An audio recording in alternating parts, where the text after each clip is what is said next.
Leo tumekuja hapa tunakabidhi vitendea kazi pikipiki 216. Nataka niseme ni muda mfupi sana tangu kuanzishwa wakala wa maji vijijini RUWASA.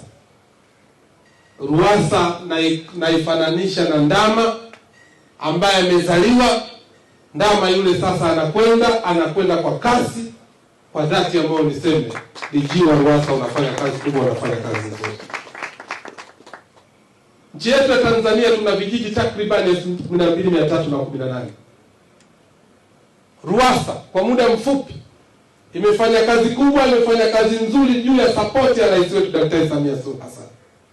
Tumebakisha vijiji 1575.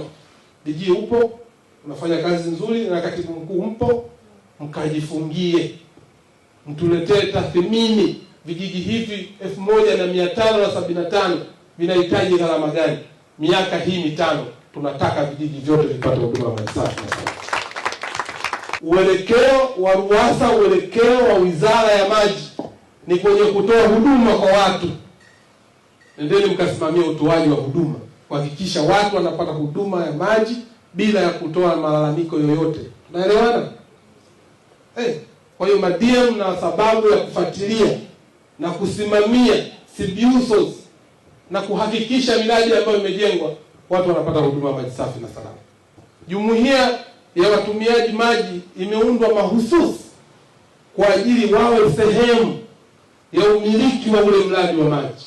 Tumeshuhudia baadhi ya maeneo wananchi wanalalamika hawana maji eti kisa umeme. Mradi umejengwa bilioni 2, mradi umejengwa na bilioni 3. Mheshimiwa Rais ametimiza wajibu wake. Kama upo mtaalamu, watu wanateseka hawana maji na wewe upo, haina maana. Ni wasihi sana watendaji wetu, kwa maana technician ambao mliokuwepo katika jumuiya hizi za watumiaji maji, timizeni na heshimisheni taaluma ambazo mlizokuwa nazo.